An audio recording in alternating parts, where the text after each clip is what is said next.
Last class में हमने friction के ऊपर बात की थी और हमने डिस्कस किया था कि फ्रिक्शन कितने टाइप का होता है। स्टैटिक फ्रिक्शन होता है, लिमिटिंग फ्रिक्शन होता है और काइनेटिक फ्रिक्शन होता है। स्टैटिक फ्रिक्शन में मैंने आपको बोला था static friction is always equal to applied frictional force. For example, आप किसी ब्लॉक पर फोर्स लगाते हो, अगर 10 न्यूटन की फोर्स लगाई और ब्लॉक स्टैटिक फ्रिक्शन पर है तो उस पर फ्रिक्शनल फोर्स 10 न्यूटन की ही होगी। जैसे जैसे अप्लाइड फोर्स बढ़ती है स्टैटिक फ्रिक्शन की वैल्यू भी बढ़ने लगती है। एक स्टेज ऐसी आती है कि ऑब्जेक्ट उस स्टेज पर पहुंच जाता है कि जहां पर वो एक्सटर्नल फोर्स इंक्रीज करते ही मोशन में आ जाता है। So that is the maximum value of static friction. तो maximum value of static friction now become independent of applied force and this become a function of normal reaction. Clear? This is called the limiting frictional force. And after that, जैसे ही आपने external force limiting frictional force से exceed करी तो frictional force आ जाती है kinetic friction force. And when there is a kinetic friction force, again it is independent of applied force and depends upon normal reaction. Again, तो कई बार हमारे पास question आता है, हम जज नहीं कर पाते हैं कि किस तरीके से स्टैटिक होता है, किस तरीके से काइनेटिक होता है। और मैंने एक ग्राफ भी प्लॉट किया था कि स्टैटिक फ्रिक्शन फोर्स में अप्लाइड फोर्स और फोर्स ऑफ फ्रिक्शन के बीच का जो कर्व प्लॉट होता है, that curve makes an angle of 45 degree with applied force as well as for with force of friction. 45 degree पे होने का मतलब ये हुआ कि जितनी आपकी अप्लाइड फोर्स होगी उतना ही स्टैटिक फ्रिक्शनल फोर्स होगा। क्लियर? Yes sir. चलिए एक एग्जाम्पल लेते हैं और उस एग्जाम्पल के थ्रू हम स्टैटिक, काइनेटिक और लिमिटिंग को निकालने की कोशिश करते हैं कि कैसे हमारे पास। और अब जितनी भी प्रॉब्लम करेंगे उसमें मैं रफ सरफेस मेंशन करूंगा। This surface is rough.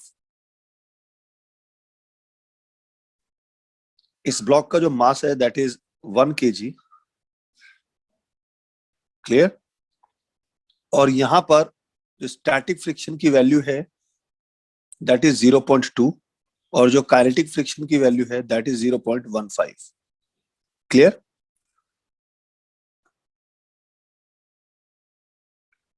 तो यहां पर आपने इसके ऊपर एक्सटर्नल फोर्स लगाई F, तो बताना है कि कितना फ्रिक्शनल फोर्स जनरेट होगा। अगर F की वैल्यू आपके पास होती है 1 न्यूटन, अगर F की वैल्यू आपके पास होती है 1.96 न्यूटन और अगर F की वैल्यू होती है आपके पास 2.5 न्यूटन, तो केस 1, केस बी, केस सी। सो क्वेश्चन क्लियर है कि 1 kg का एक ब्लॉक जो एक फ्रिक्शनल सरफेस के ऊपर रखा हुआ है, उसके ऊपर अगर आप F फोर्स अप्लाई करते हो तो ऑब्जेक्ट में कितना फ्रिक्शनल फोर्स जनरेट होगा। अगर F की वैल्यू 1 न्यूटन हो, अगर F की वैल्यू 1.96 न्यूटन हो और अगर F की वैल्यू 2.5 न्यूटन। क्लियर हुआ? Yes sir. तो देखिए इस तरह के क्वेश्चन को करने के लिए हमें क्या करना होता है। सबसे पहला काम हमारे पास क्या है, सबसे पहले हमें इस ब्लॉक पर नॉर्मल रिएक्शन कैलकुलेट करनी है।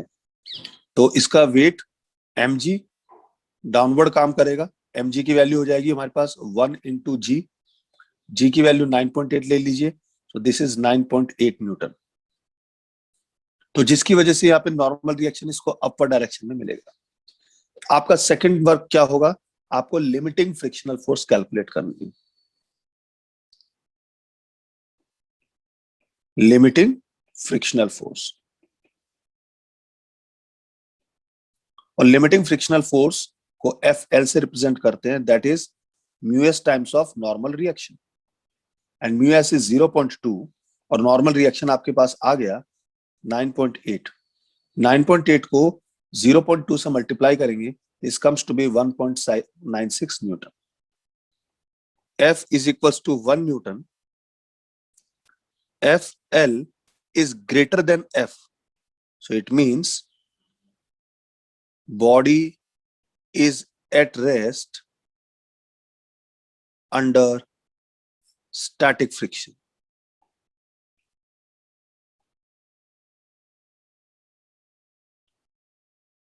क्लियर? और स्टैटिक फ्रिक्शन किसके इक्वल होगा? जितनी अप्लाइड फोर्स होगी, ना कि लिमिटिंग के इक्वल होगा. So therefore Fs is equals to applied force that is equals to 1 Newton. ये पॉइंट क्लियर हुआ आपको? ये हमारे पास ए पार्ट कैलकुलेट हुई. सेकंड पार्ट क्या बोल रहा है हमारे पास कि F की वैल्यू कितना है हमारे पास? 1.96 newton. And this applied force is equal to the limiting frictional force. So इस केस में जो फ्रिक्शनल फोर्स की वैल्यू होगी वो लिमिटिंग फ्रिक्शनल फोर्स के इक्वल होगी. क्लियर? बी पार्ट में क्या बोल रहा है हमारे पास? F is equals to 1.96 Newton and that is equals to FL. So therefore, F is equals to 1.96 Newton. Frictional force की वैल्यू कितनी आ गई बेटा? 1.96 Newton. Third part, this F is great, कितना था हमारे पास? F is equals to 2.5 Newton and this is greater than limiting frictional force. So it means body is in motion. And if body is in motion, so in that case, frictional force will be kinetic frictional force and that is not equal to applied force. That is again mu k times of normal reaction. Mu k is 0.15. Normal reaction is 9.8. Multiply करेंगे 1.47 Newton. इस तरीके से हम तीनों frictional force को calculate करते हैं. 2 kg का ब्लॉक एक इंक्लाइंड प्लेन के ऊपर रखा है जिसकी वैल्यू 37 डिग्री है हॉरिजॉन्टल के साथ. सरफेस और ब्लॉक के बीच में जो कोएफिशिएंट ऑफ फ्रिक्शन की वैल्यू दी है वो 0.7 है. आपको कैलकुलेट करना है कि ब्लॉक पर कितना फ्रिक्शनल फोर्स एक्ट कर रहा है और इंक्लाइंड प्लेन ने ब्लॉक पर कितना फोर्स अप्लाई किया है. तो देखिए इस क्वेश्चन को कुछ इस तरीके से समझेंगे कि ये मेरे पास वो इंक्लाइंड प्लेन है जिसके लिए इस थीटा की वैल्यू दे रखी है आपको 37 डिग्री और यहाँ पर ये एक ब्लॉक रखा हुआ है और क्योंकि ये ब्लॉक इसके ऊपर इंक्लाइंड प्लेन पर रखा है because of mass mg downward act करेगा जिसके दो कंपोनेंट हो जाएंगे. This one will be mg sin theta and this component will be mg cos theta. और क्योंकि हमारे पास mg sin theta inclined plane के पैरेलल डाउनवर्ड है सो ये इंक्लाइंड प्लेन को नीचे लाने की कोशिश करेगा और क्योंकि ब्लॉक हमारे पास मूव नहीं कर रहा है, क्लियर, या कर रहा है, इस बारे में मेरे पास कोई श्योरिटी नहीं है, क्वेश्चन में कुछ नहीं दिया है, तो हमें पहले तो चेक करना पड़ेगा कि क्या ब्लॉक मूव कर रहा है. क्लियर? तो इसको निकालने के लिए हम देखिए क्या करेंगे. यहाँ पे अगर ये ब्लॉक मूव करेगा तो ऑब्वियस सी बात है फ्रिक्शनल फोर्स पीछे की तरफ काम करेगी. तो एक तो आपको ये फ्रिक्शनल फोर्स निकालना है ब्लॉक पे कितना लगा और ये अप्लाइड फोर्स कैलकुलेट करना है. ठीक है, अब अप्लाइड फोर्स सिर्फ इतना तो हो नहीं सकता, और भी चीजें हो सकती. देखिए कैसे कैलकुलेट करते हैं इसको. सबसे पहले आपको कैलकुलेट करना है normal reaction, that is mg cos theta, और वैल्यू पुट कर लेते हैं. m कितना है हमारे पास? 2 kg. g की वैल्यू आप रख लेते हैं 9.8 इंटू cos 37. क्लियर? cos 37 की वैल्यू 4/5 और sin 37 की वैल्यू कितनी होती है? 3/5. वैल्यू पुट करिए. तो एक काम करते हैं, बेटर इसको 10 ले लेते हैं.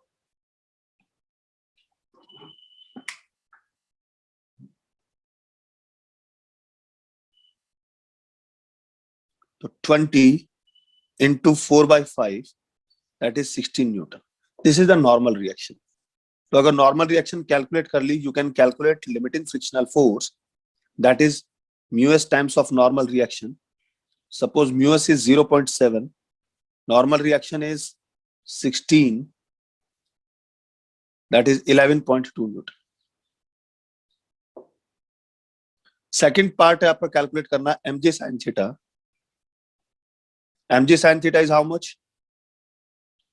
2 into 10 into 3/5, that is 12 Newton. अब देखो यहाँ पे बेटा, जो अप्लाइड फोर्स है that is greater than the limiting frictional force, 12 Newton is greater than 11.2, इसका मतलब ब्लॉक जो है वो रेस्ट पे नहीं है, ब्लॉक मोशन में है। तो आप लिखेंगे since mg sin theta is greater than limiting frictional force, it means block is in motion।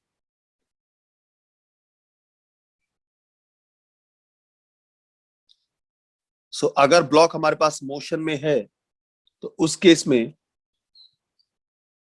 Force of friction कितनी हो जाएगी हमारे पास?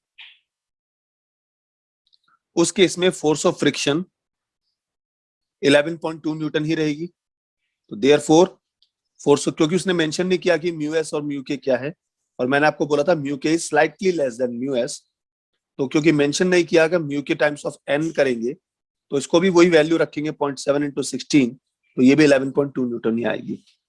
So therefore F K is equals to 11.2 Newton. तो ए पार्ट आपका कैलकुलेट।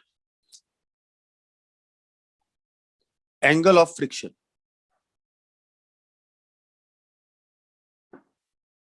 एंगल ऑफ फ्रिक्शन क्या होता है, एक एग्जांपल से एक्सप्लेन करता हूं। किसी भी प्लेन पे एप्लीकेबल है ये, मैं यहाँ पे हॉरिजॉन्टल प्लेन का एग्जांपल ले रहा हूं। सपोज आपकी रफ सरफेस के ऊपर ये एक ब्लॉक रखा हुआ है, इस ब्लॉक का वेट mg डाउनवर्ड काम कर रहा है, जिसकी वजह से इसको यहाँ पे नॉर्मल रिएक्शन मिलेगा n, और ये लिमिटिंग फ्रिक्शनल की कंडीशन में है अंडर Fl। अगर ये लिमिटिंग फ्रिक्शन की कंडीशन में, it means it is having the tendency to move but it is at rest right now. उस केस में यहां पर हमारे पास Fl काम करेगा। सो लिमिटिंग फ्रिक्शनल फोर्स और नॉर्मल रिएक्शन का रिजल्टेंट, नॉर्मल रिएक्शन के साथ, ये रिजल्टेंट है, ये रिजल्टेंट नॉर्मल रिएक्शन के साथ जो एंगल सबटेंड करेगा, that is called angle of friction. It is denoted by lambda. Under Fl, angle between normal reaction n and resultant of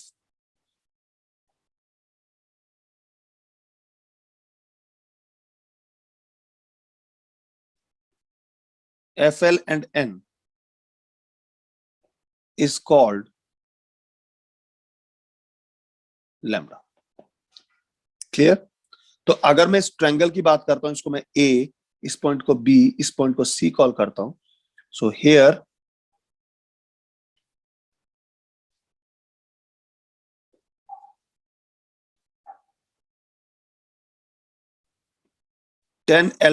ten lambda is equals to 10 lambda is how much? Perpendicular upon base. So perpendicular is how much? Fl. And the base is how much? N. This is the value of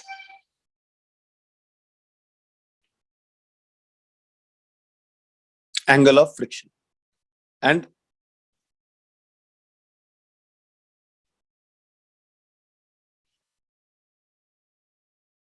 since Fl is equals to mu s times of normal reaction, तो इसका मतलब ये हुआ कि 10 lambda is equals to mu s times of normal reaction upon normal reaction. So this 10 lambda is equals to coefficient of static friction। ये बहुत important है। जितना भी स्टैटिक फ्रिक्शन होगा, अगर आपको उसकी वैल्यू पता है तो आप एंगल ऑफ फ्रिक्शन निकाल सकते हैं, और अगर आपको एंगल ऑफ फ्रिक्शन पता है तो आप इजीली वहां पर कोएफिशिएंट ऑफ फ्रिक्शन कैलकुलेट कर सकते हैं। क्लियर? और इसको डिफाइन करते हैं हम थीटा से। एंगल ऑफ स्लाइडिंग क्या होता है? सपोज आपने एक ब्लॉक को एक प्लैंक के ऊपर रखा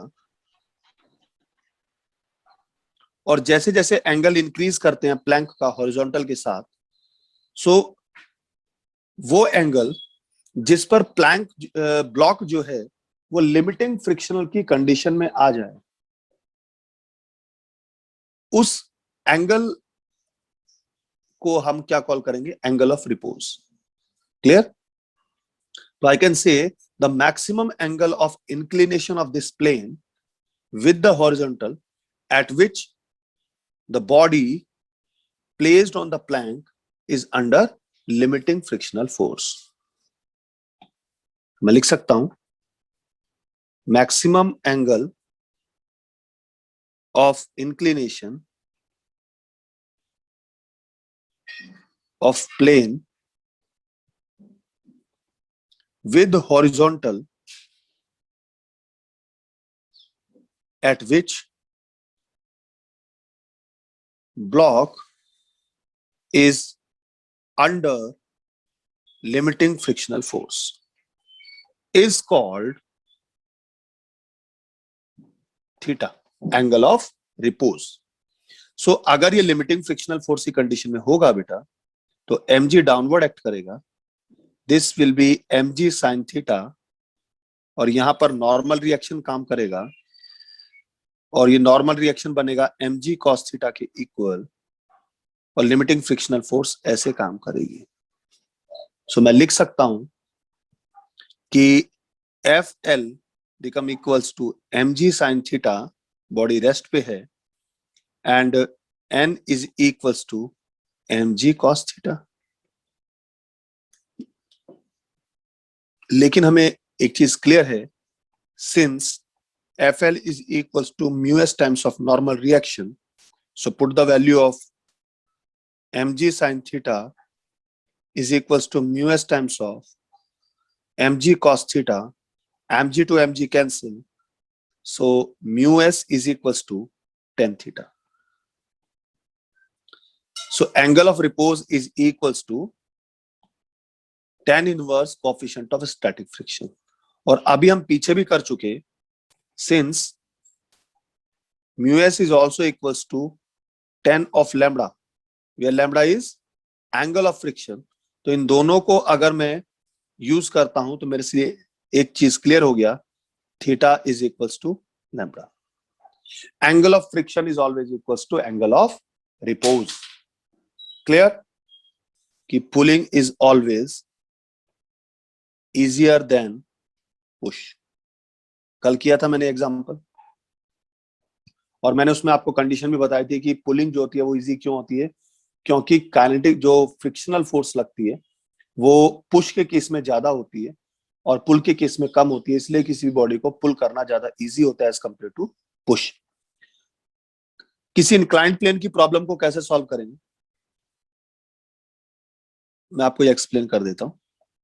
सपोज ये मेरे पास एक इंक्लाइंड प्लेन है, और इंक्लाइंड प्लेन के ऊपर ये हमारे पास एक ब्लॉक रखा हुआ है, mg डाउनवर्ड एक्ट करेगा। कुछ चीजें तो आपको अब याद हो गई होंगी कि normal reaction mg cos theta, ठीक है, horizontal is mg sin theta, and acts like this, और ये coefficient of friction will be like this. अगर ये मोशन में है तो मैं इसको एफ के कॉल कर देता हूं, और इसकी वजह से इसमें अगर एक एक्सेलरेशन जनरेट हुआ ए, सो मेरा केस बनेगा ये acceleration on an inclined plane under friction.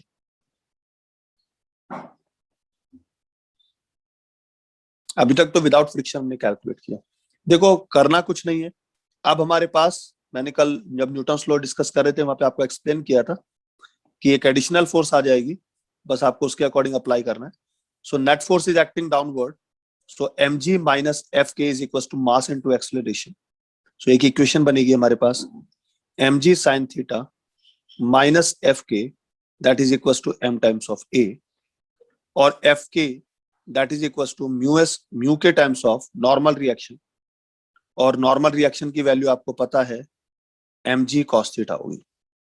So equation first ये रही आपके पास, इक्वेशन सेकंड ये रही, दोनों इक्वेशन को यूज करते हैं तो this comes to be mg sin थीटा minus mu K mg cos theta is equals to m times of a, तो m कॉमन है तो a is equals to g sine theta minus mu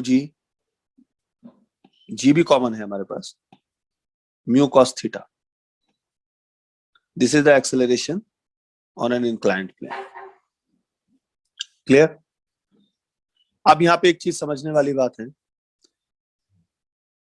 कि अगर हम चाह रहे हैं कि ये ब्लॉक नीचे ना आए, तो उस केस में क्या होगा, आपको अपवर्ड डायरेक्शन में कुछ फोर्स अप्लाई करनी पड़ेगी, and that upward direction force should be equals to this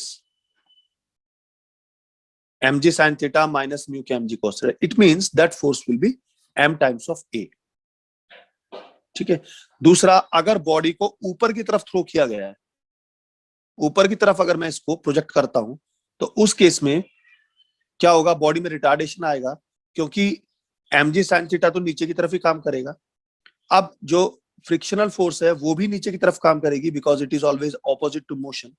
F आपने ऊपर लगाया, तो उस केस में जो A आएगा वो g sin theta plus mu cos theta हो जाएगा, अगर बॉडी को अपवर्ड प्रोजेक्ट किया. तो मैं लिख देता हूं, for upward motion this A will be equals to g sin theta plus mu k cos theta. और ये क्या होगा बेटा, रिटार्डेशन होगा, बॉडी रिटार्ड होगी. और उस केस में ये जी से बड़ी भी हो सकती है, जी से कम भी हो सकती है, कुछ भी हो सकता है. पुली बेस्ड प्रॉब्लम आएंगी तो पुली बेस्ड प्रॉब्लम को भी आपको ऐसे ही सॉल्व करना है कि जो मास आपका पास कांटेक्ट में नहीं है उस पर कोई फ्रिक्शन नहीं होगा, जो मास आपके पास कांटेक्ट में है उस पर फ्रिक्शन को कंसिडर कर लेना और प्रॉब्लम सॉल्व कर लेनी. न्यूमेरिकल आएंगे माउस में मैं कराऊंगा. चलिए एक क्वेश्चन करते हैं. एक 2 kg का मेरे पास एक ब्लॉक है, वो 30 डिग्री के एक इंक्लाइंड प्लेन पर डाउनवर्ड मोशन कर रहा है, और उनके बीच में जो कोफिशिएंट ऑफ फ्रिक्शन है उसकी वैल्यू आपको दी हुई है. ये वाली वैल्यू 30 डिग्री है, ये हमारे पास एक ब्लॉक है, और इन दोनों के बीच में आपको म्यू की वैल्यू दे रखी है आपके पास, एंड दैट इज √3/2. और इसका mg 2 kg का है तो 2g डाउनवर्ड एक्ट कर रहा है. तो ये आपके पास सिचुएशन दी हुई है.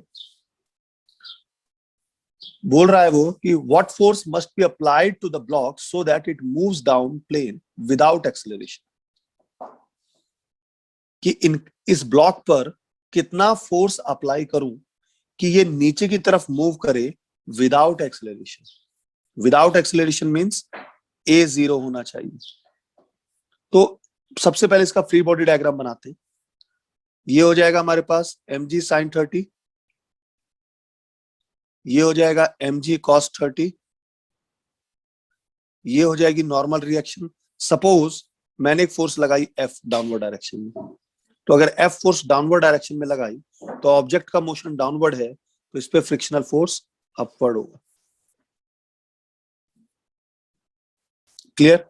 तो अब एक बात बताओ, फ्री बॉडी डायग्राम बनाने के बाद मेरा काम क्या होगा कि नीचे की तरफ इस पर कौन कौन सी फोर्सेज हैं.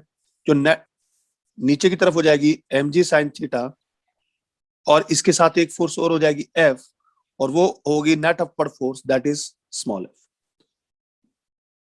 क्योंकि एक्सेलेरेशन 0 है. और बेटर आपको समझाता हूं आपको, -F is equal to mass into acceleration. ये इक्वेशन है, और a को 0 पुट कर देना है इसको. तो 0 पुट करेंगे बेटा तो ये F उधर चला जाएगा, इसलिए मैंने उसको इक्वल किया. So this is mg sin theta plus F is equals to small f. और स्मॉल f की वैल्यू क्या है, mu times of normal reaction. तो इसको सॉल्व कर दीजिए. We have to calculate F is equals to mu times of normal reaction minus mg sin theta. तो mu mg cos 30 minus mg sin 30. So mg common. So mu cos 30 minus sin 30. This is your solution m is 2, g 9.8, mu की value है √3/2, cos 30 की value होती है √3/2, sin 30 की value होती है 1/2. सो 2 into 9.8, √3/2 का स्क्वायर हो जाएगा हमारे पास 3/4 minus 1/2.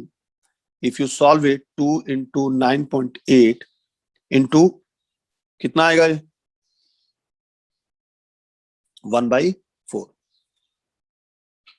2 2 जा 4, 2 से 9.8 कैंसिल हुआ. This comes to be 4.9 Newton.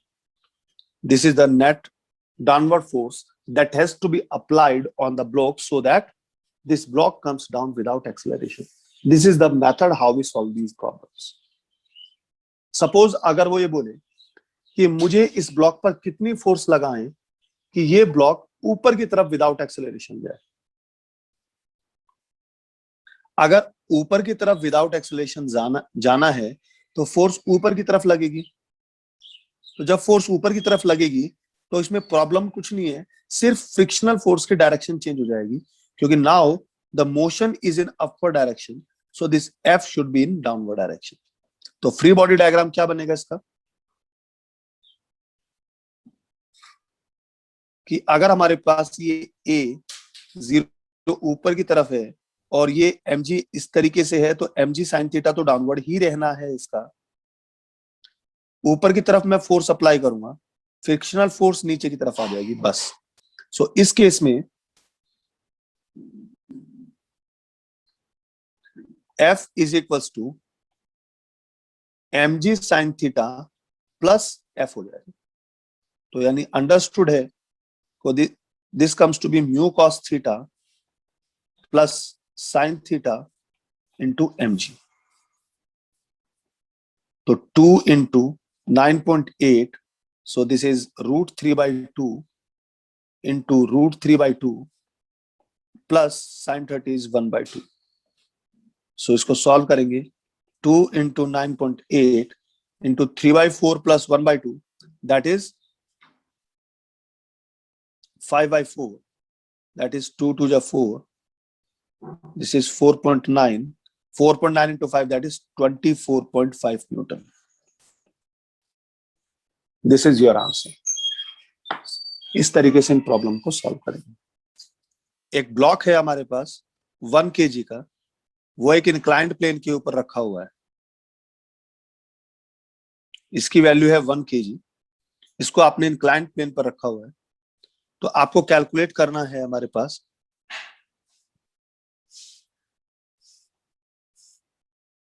what must be frictional force between block and inclined plane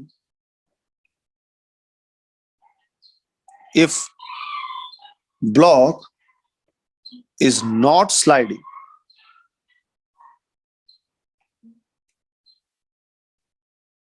when acceleration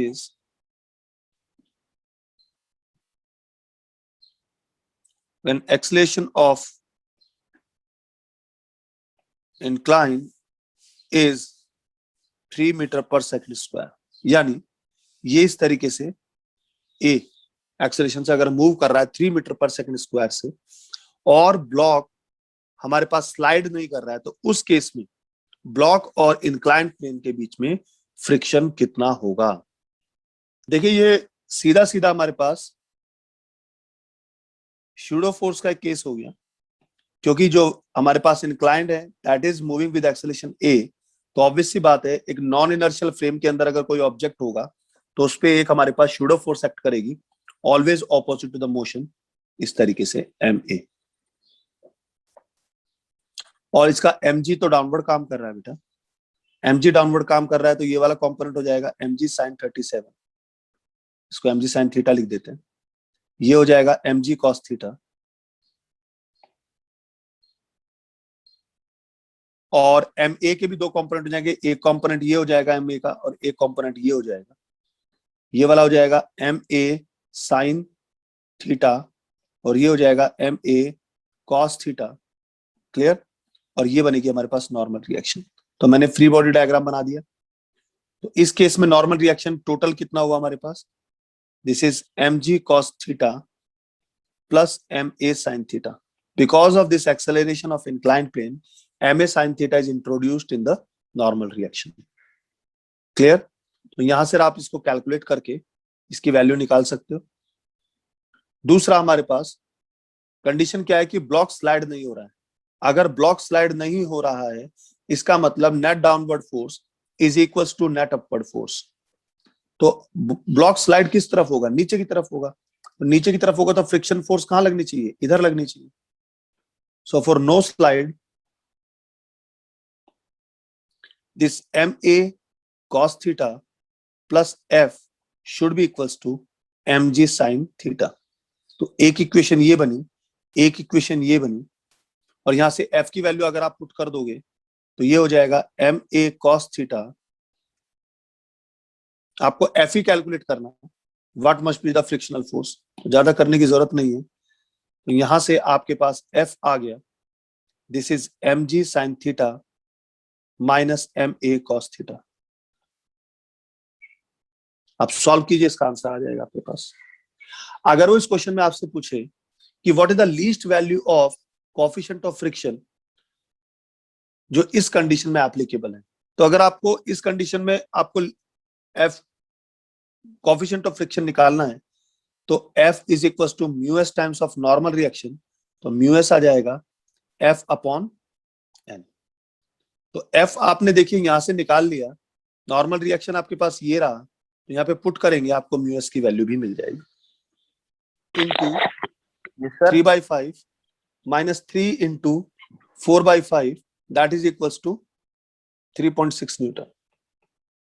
और ये हो जाएगा 3.6 न्यूटन अपॉन ये वाली वैल्यू आएगी आपकी 9.8. जब आप इसको सॉल्व करोगे 0.36 आएगा. ये छोटी छोटी कैलकुलेशंस अगर आप नहीं कर पा रहे तो फिर तो बहुत बड़ी प्रॉब्लम.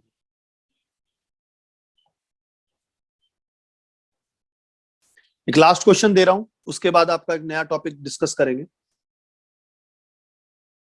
करोगे? कोई कैलकुलेशन नहीं करनी है इस बार. कैलकुलेशन नहीं दे रहा हूं, मैं सिर्फ आपसे पूछना चाह रहा हूं कि आप कॉन्सेप्ट कैसे अप्लाई करते हैं.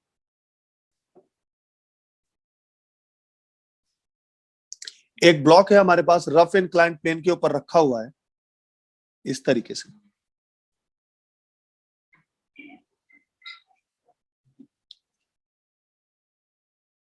एक हॉरिजॉन्टल फोर्स F मैंने इस ब्लॉक के ऊपर अप्लाई कर दी.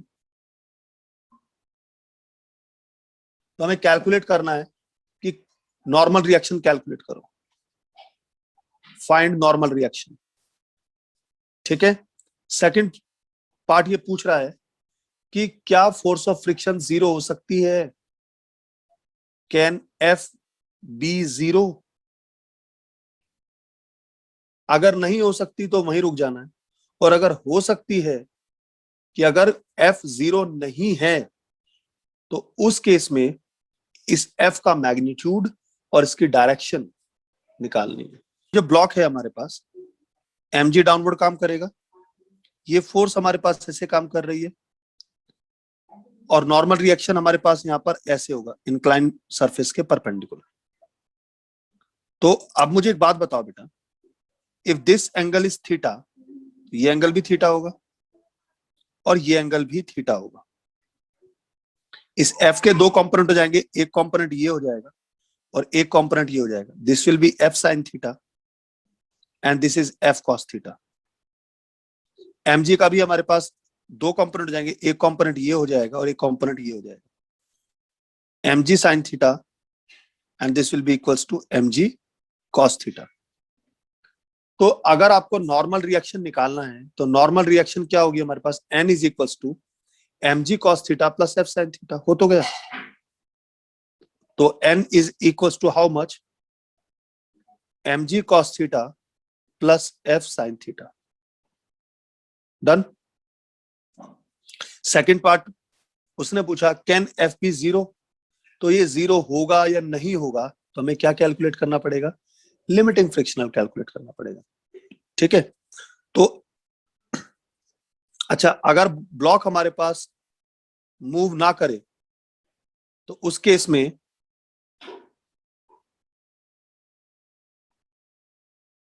for no motion, this mg sin theta should be equals to f cos theta.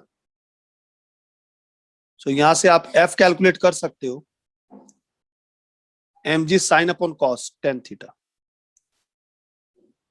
अब since limiting frictional force is equals to mu times of normal reaction आपने निकाल ली, mg cos theta plus f sin, f की value put कर दो यहां से ऊपर जो हमने कैलकुलेट करी ना, तो mg tan theta into sin theta, तो ये हो जाएगा tan theta इंटू, लंबा हो जाएगा, आप इसको लिखिए into f sin theta mu times of this. तो देखिए अगर ऑब्जेक्ट हमारे पास नीचे डाउनवर्ड डायरेक्शन में आ रहा है तो फ्रिक्शन की फोर्स अपवर्ड डायरेक्शन में हो जाएगी, और अगर ऑब्जेक्ट ऊपर की तरफ जा रहा है तो फ्रिक्शन फोर्स की डायरेक्शन नीचे की तरफ हो जाएगी. उसने यही तो पूछा, कैन एफ बी जीरो, क्या एफ जीरो हो सकता है? बताइए क्यों नहीं हो सकता? वो तब हो सकता है अगर f की वैल्यू mg tan थीटा हो जाए. जीरो होने के लिए mg sin theta should be equal to f cos theta. तो बी पार्ट हमारे पास यही सॉल्व हो गया. तीसरा पार्ट क्या पूछा, अगर f जीरो नहीं है तो हमारे पास लिमिटिंग फ्रिक्शन, अगर जीरो नहीं है तो इसका मतलब क्या हुआ, this mg sin theta should be greater than this f cos theta plus limiting frictional force. तो जो हमारे पास लिमिटिंग फ्रिक्शनल फोर्स होगी that is equal to mu times of normal reaction. Normal reaction हमने कैलकुलेट कर लिया, ये value यहां पुट कर दो, दिस इज द Fn. और क्योंकि हमारे पास F0 नहीं है तो ये स्लाइड डाउन होगा तो F की वैल्यू अपवर्ड हो जाएगी पैरेलल टू इंक्लाइंड प्लेन. यही करना था, इसमें कोई सॉल्व नहीं करना है, कोई न्यूमेरिकल नहीं. अब मैं आपको सबसे इंपॉर्टेंट वाला पोर्शन करा रहा हूं इसका, जो फ्रिक्शन पे सबसे ज्यादा प्रॉब्लम आपकी नीट में आती है, that is to block system.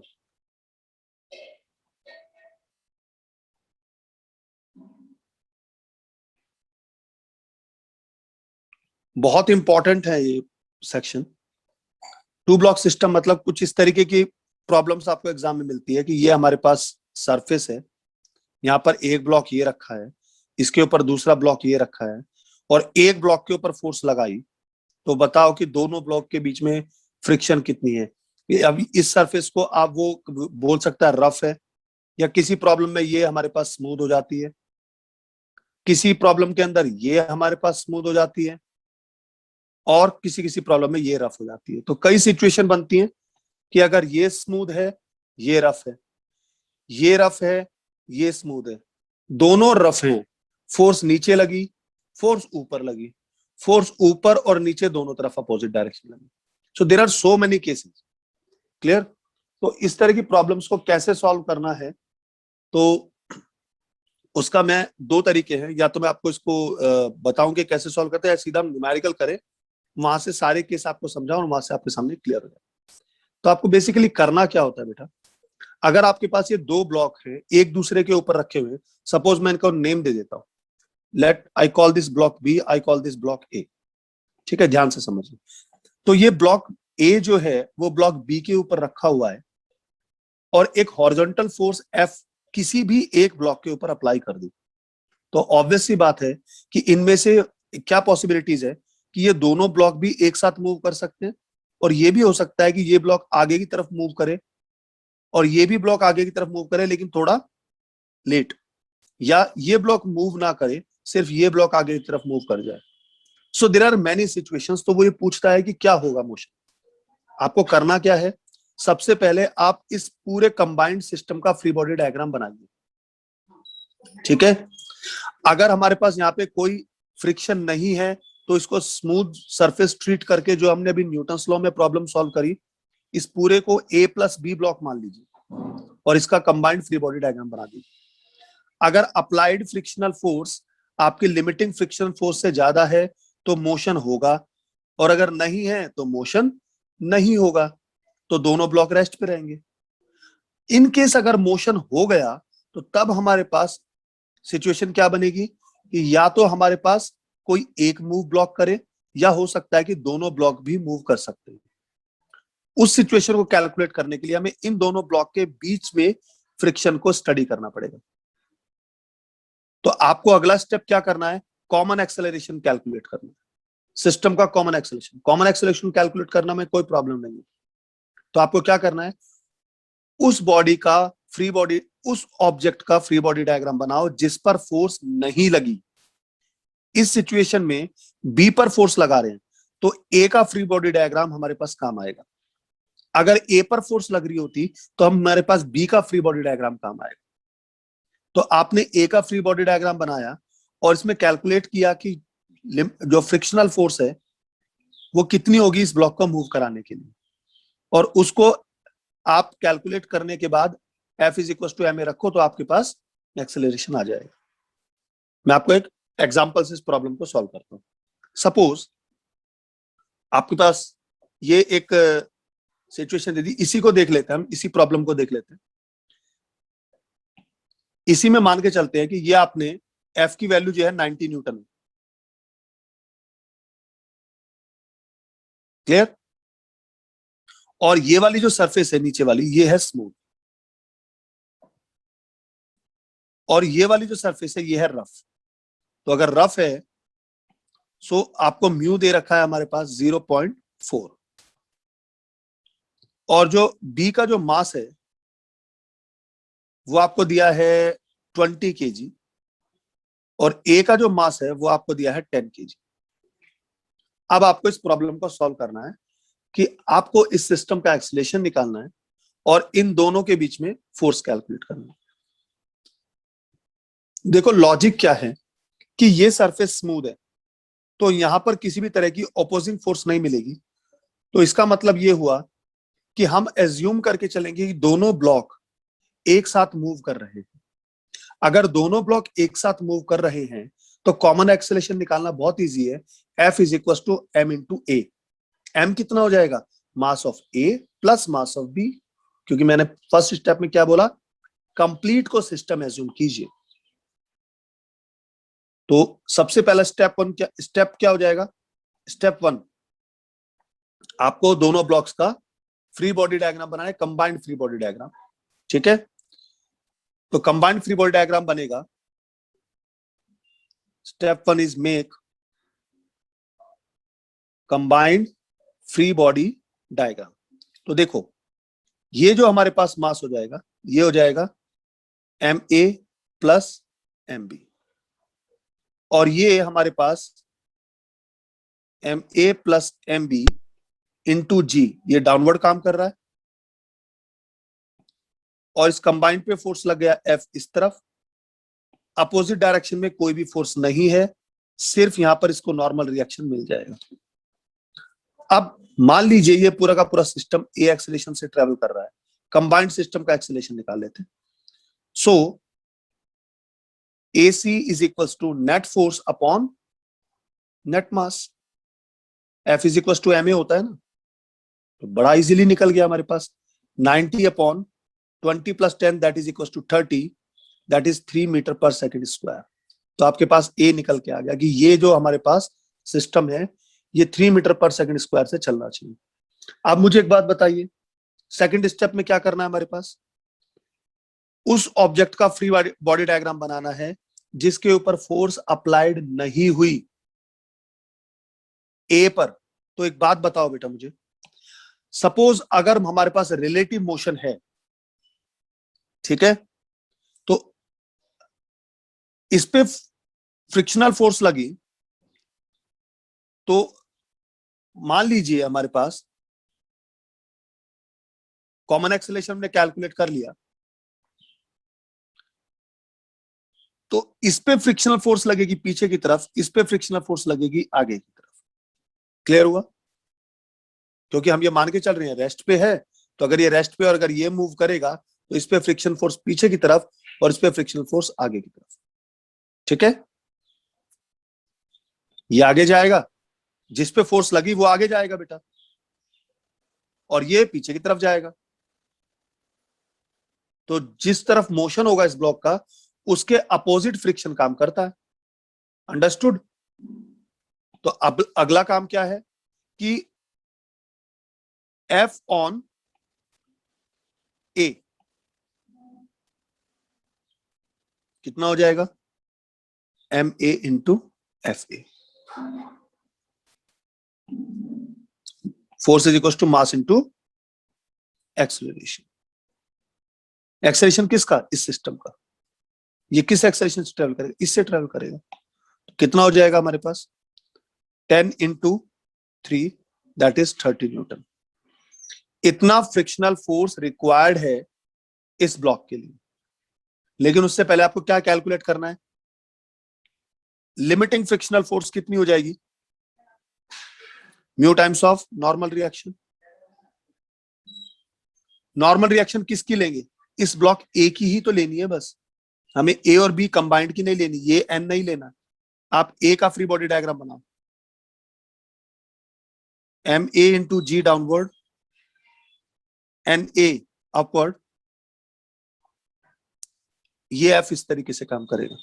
यही तो फ्री बॉडी डायग्राम है। तो इसका मतलब ये हुआ F L is equal to mu times of N ए।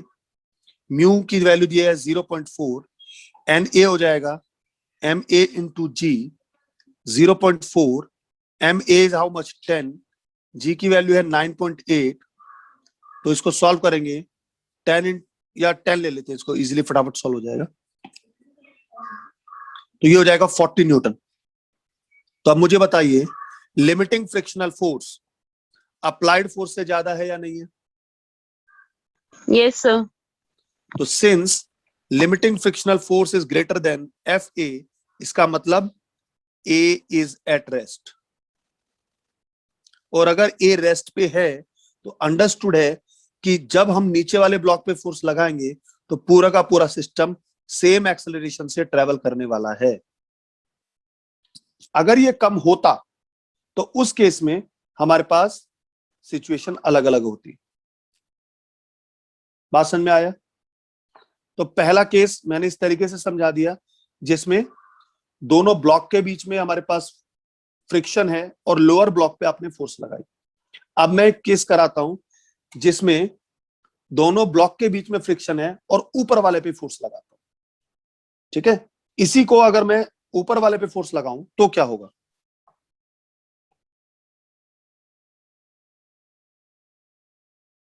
यही हमारे पास ब्लॉक बी था, इसके ऊपर ब्लॉक ए रखा हुआ है।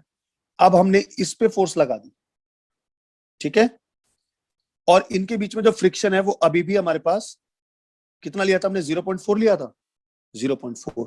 और ये वाला ब्लॉक हमने 10 kg का लिया था, और ये वाला ब्लॉक हमने 20 kg का लिया था। और ये वाली सरफेस जो है स्मूथ है अभी भी, और ये एफ हमने 90 न्यूटन लिया था। सेम सिचुएशन ले रहा हूं लेकिन अब मैंने ऊपर वाले ब्लॉक पे फोर्स लगाई। तो अब क्या करेंगे, अगेन आपको कंबाइंड फ्री बॉडी डायग्राम बनाना है। और कंबाइंड फ्री बॉडी डायग्राम बनाएंगे तो हमारे पास प्रॉब्लम क्या हो जाएगी, M A plus M B into G downward, combined block पर फोर्स एफ है, इसको नॉर्मल रिएक्शन एन मिला, इसको बैलेंस करने वाली कोई भी हमारे पास अपोजिट डायरेक्शन में फोर्स नहीं है। तो suppose this is the common acceleration A, तो हमारे पास यहां से ए आ गया, common acceleration A that is equal to F upon M A plus M B. Again आप इसको सॉल्व करोगे कि फिर हमारे पास 3 मीटर पर सेकंड स्क्वायर ही आना है। कोई प्रॉब्लम, कोई दिक्कत नहीं। नेक्स्ट स्टेप, जिस ब्लॉक पर आपने फोर्स लगाया उसके अपोजिट दूसरा ब्लॉक जिस पे फोर्स नहीं लगा उसका फ्री बॉडी डायग्राम बनाओ। देखो इस ब्लॉक पे फोर्स लगा तो ये ब्लॉक आगे की तरफ जा रहा है, तो अगर ये ब्लॉक आगे की तरफ जा रहा है तो इसके रेस्पेक्ट में ये आगे है ये पीछे है। अगर ये पीछे है तो इस पर फ्रिक्शनल फोर्स इस डायरेक्शन में काम करेगी। तो मैं दोनों का ही फ्री बॉडी डायग्राम बना के दिखाता हूं आपको।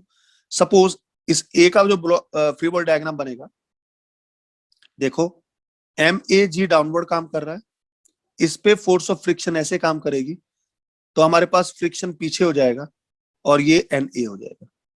बी ब्लॉक की बात करता हूं तो बी ब्लॉक पे ए पर अगर फ्रिक्शन इधर है तो बी पे इसके ऑपोजिट हो जाएगा, और इसका एम बी जी डाउनवर्ड काम करेगा, और ये हो जाएगा एन बी। क्लियर? आपको क्या करना है, आपको सेकंड स्टेज में कैलकुलेट करना है लिमिटिंग फ्रिक्शनल फोर्स। तो फर्स्ट स्टेप आपने ए निकाल लिया, सेकंड स्टेप आप निकालेंगे एफ एल, किसके लिए? जिसपे फोर्स नहीं लगी, इस वाले ब्लॉक के लिए। तो लिमिटिंग फ्रिक्शनल फोर्स कितनी हो जाएगी? Mu times of N B. ठीक है, तो mu times of N B कितना हो जाएगा? 0.4 into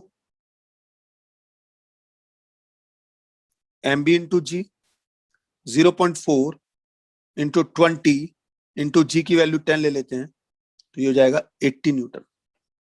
limiting frictional force is 80 Newton. कोई प्रॉब्लम? No, sir. ठीक है, कोई प्रॉब्लम? यहां पर एक प्रॉब्लम हो गई। प्रॉब्लम क्या होगी?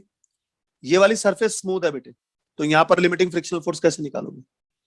जो लिमिटिंग फ्रिक्शनल फोर्स होगी इन दोनों ऑब्जेक्ट के कांटेक्ट पे है, तो यहां पर जो फ्रिक्शनल फोर्स होगी वो सिर्फ इसी ब्लॉक पे तो डिपेंड करेगी। अगर हमारे पास ये सरफेस भी रफ होती तब आप इस एफ एल को यहां के लिए निकालते। तो एफ एल के लिए रिस्पॉन्सिबल सिर्फ और सिर्फ ब्लॉक ए है। बात समझ में आया? क्योंकि फ्रिक्शन तो उसके ऊपर वाले के लिए है ना।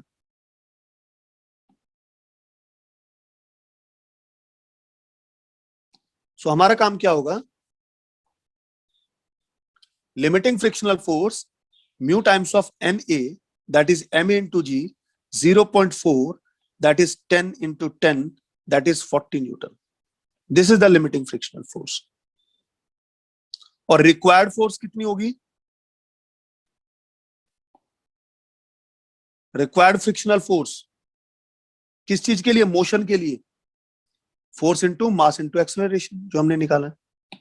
Required frictional force F is equals to M B into इस ब्लॉक को मूव कराना है ना, इस पे तो फोर्स लगी हुई है।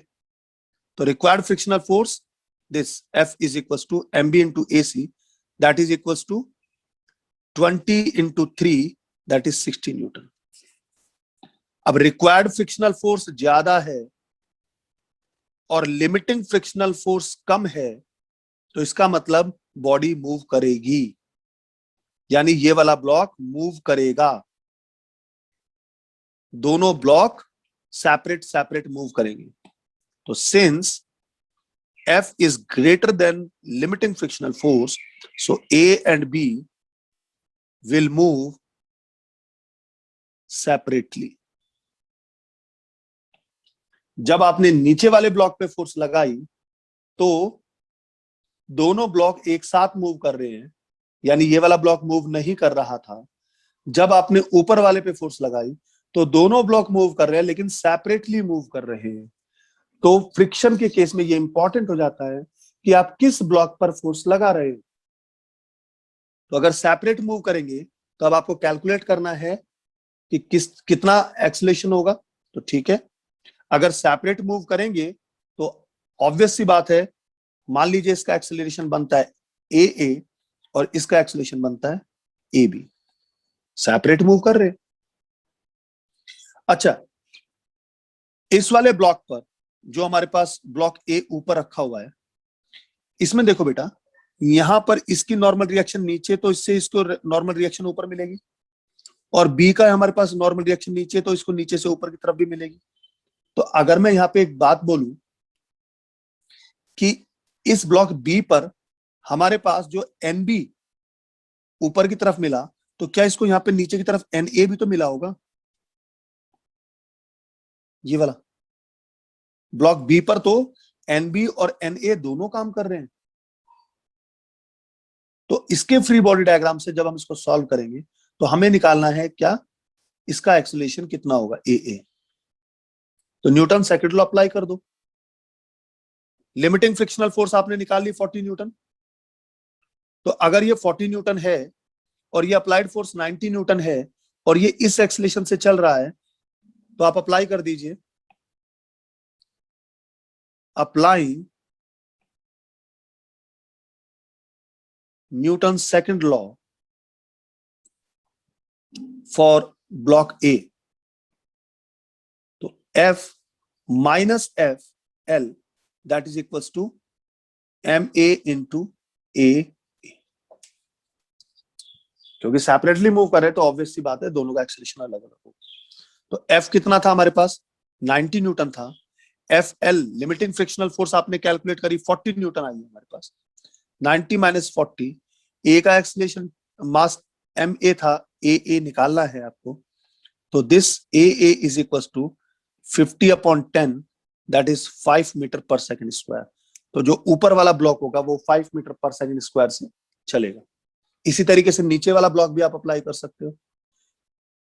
अब देखो, अगर हमारे पास ये लिमिटिंग फ्रिक्शनल फोर्स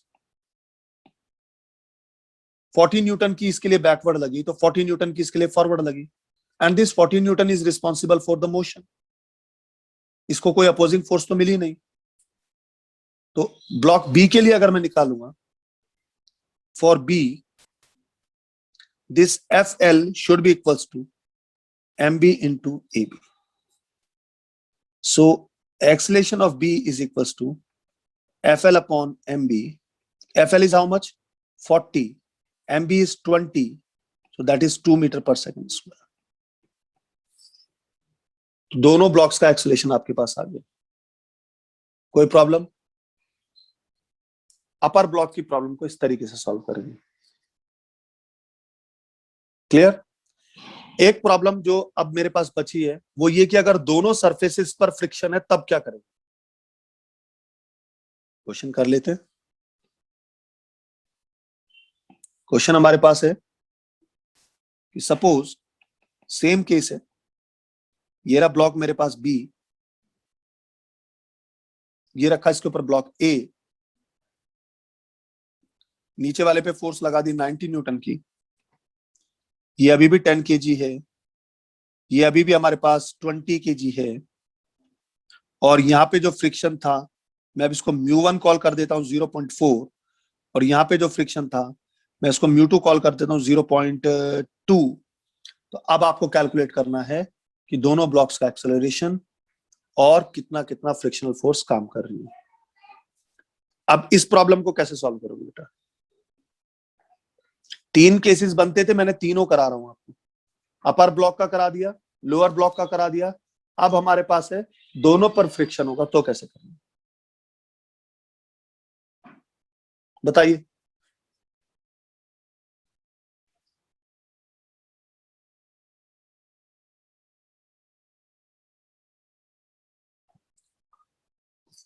मेथड वही है। सबसे पहला स्टेप क्या है? कंबाइंड ब्लॉक सिस्टम का फ्री बॉडी डायग्राम बनाओ। कंबाइंड सिस्टम का फ्री बॉडी डायग्राम मतलब 20 + 10 दैट इज 30 G डाउनवर्ड काम कर रहा है। पूरे सिस्टम पर एक फोर्स लगा F that is equal to 90 newton. और अब यहां पर हमें, क्योंकि कंबाइंड सिस्टम की बात कर रहे हैं बेटा, तो हमें सिर्फ इस फ्रिक्शन को देखना है, क्योंकि ये इस रिलेटिव की तो मैं बात नहीं कर रहा, कंबाइंड की बात कर रहा हूं। कंबाइंड सिस्टम 30 न्यूटन का इस फ्रिक्शन पे, तो ये वाला फ्रिक्शन आ गया हमारे पास। किसका? बी ब्लॉक पे जो लगा, और ये इसका कंबाइंड का नॉर्मल रिएक्शन एन आ गया। क्लियर? तो अब यहां पर हम कैलकुलेट करेंगे एफ बी लिमिटिंग कितना हो जाएगा, μ2 times of normal reaction. Clear हुआ? और नॉर्मल रिएक्शन किसका हो जाएगा, μ2 टाइम्स ऑफ 30 G। तो μ2 इज 0.2 इंटू 30, G की वैल्यू 10 ले लेते हैं, तो कितना हो जाएगा, 16 न्यूटन हो गया। तो 60 न्यूटन की लिमिटिंग फ्रिक्शनल फोर्स है, और अप्लाइड फोर्स कितनी है बेटा, 90 न्यूटन। तो limiting frictional force is not sufficient to balance the applied force, it means block move करेगा। तो since F B L is less than applied force, so motion starts. Motion शुरू हो जाएगा। Clear हुआ है? पहली चीज आपने कैलकुलेट कर ली कि ब्लॉक मूव करेगा या नहीं करेगा। अगर ये मोशन ही ना होता इस पूरे ब्लॉक में तो हमें इन दोनों के बीच का कैलकुलेट करने की जरूरत ही नहीं होती, क्योंकि अब मोशन है तो अब कैलकुलेट करना पड़ेगा। तो अगर हमारे पास मोशन है तो हमें कैलकुलेट करना है कि ये पूरा का पूरा सिस्टम किस एक्सेलरेशन से जा रहा है, कॉमन एक्सेलरेशन क्या है। तो देयरफॉर कॉमन एक्सेलरेशन कितना हुआ? कॉमन एक्सेलरेशन हो गया, इसी ब्लॉक पे निकालो, AC is equal to F minus FB upon 30। ठीक है, सो F कितना है 90, FB कितना आया 60 अपॉन 30, तो दैट इज 1 मीटर पर second square. This is the common acceleration.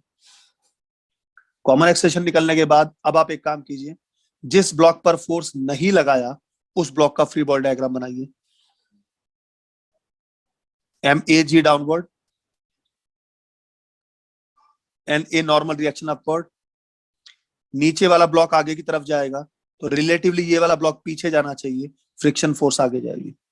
So this is FA। बात समझ में आया?